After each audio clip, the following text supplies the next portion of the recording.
राधे राधे महाराज जी। महाराज जी, जानते हुए कि भगवान ही जो करते हैं वही होता है, फिर भी मन कर्ता भाव से युक्त हो जाता है। महाराज जी, इस कर्ता हाँ, इसी का नाम अज्ञान है, इसी का नाम मोह है। ये तुम्हारे ही नहीं, सबके पूरे विश्व में है, ये सारे विश्व में है। और जब कर्ता भाव रहता है तो दो ही कर्म होते हैं, शुभ और अशुभ। जब कृपा भाव आता है तब भजन होता है। तो ये कर्ता भाव में ही पाप होते हैं। जैसे ये भाव आ जाए आपके अंदर कि सब कुछ श्री भगवान से हो रहा, तो अब आपके अंदर पाप वृत्ति नहीं आएगी, अब गंदे आचरण नहीं आएंगे। ये जो लोग गंदे आचरण करके कहते हैं ना कि भगवान की सत्ता के बिना पत्ता नहीं हिल सकता, तो फिर ऐसे लोगों के लिए भगवान ने VIP व्यवस्था नरक की भी की है। भगवान ने नहीं तो बनाया। तो भगवान को आप ऐसे देखो, गोस्वामी तुलसीदास जी ने कहा है, भक्त का हृदय कैसा होता है? गुण तुम्हार समुझे निज दोषा। भगवान का गुण और अपना दोष समझे। जेहि सब भांति तुम्हार भरो। भक्ति बहुत पवित्र है ना। ये गंदी वृत्तियां करके बोले भगवान ही सब करा रहे हैं, ज्ञान बघारते हैं और करते पाप है। क्योंकि अहंकार का नाश नहीं हुआ ना, साधना नहीं बनी।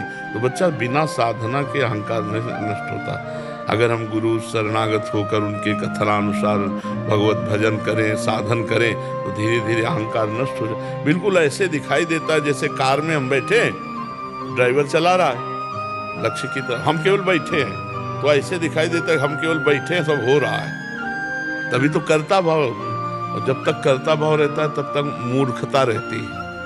अहंकार विमूढ़ आत्मा करता हमिति मन्यते।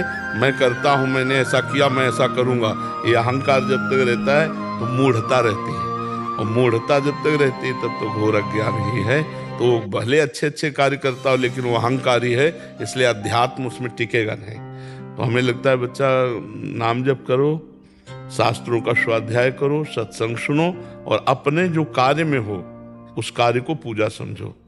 कोई ना कोई कार्य तो कर ही रहे हो, पढ़ लिख रहे होगे, या कोई ना कोई व्यापार नौकरी, कुछ ना कुछ, वो पूजा है। बड़ी ईमानदारी से वो पूजा करो, भगवान इसी में प्रसन्न होते हैं। छल कपट करके बोले थोड़ा इधर उधर झूठ कपट करके हम ज्यादा कमा लेंगे, नहीं, अध्यात्म वाला ऐसा नहीं।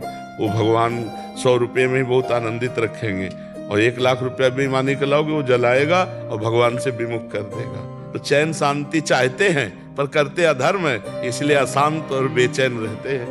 तो समझ पा रहे बच्चा, जब तक साधना नहीं होगी तब तक ये अहंकार नष्ट नहीं होगा। और साधना वो भी गुरु प्रदत्त, मनमानी नहीं, गुरु शरणागत होकर के, तभी मान का नाश होता है। गुरुपद पंकज सेवा तीसरी भक्त अमान।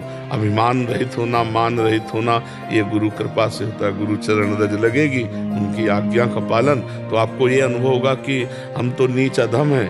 अगर हमसे कुछ अच्छा हो रहा है तो गुरु कृपा से हो रहा, मेरे में बल कहाँ था, मेरे तो गुरुदेव भगवान ने कृपा करी, तब ऐसा। समझ पा रहे हैं?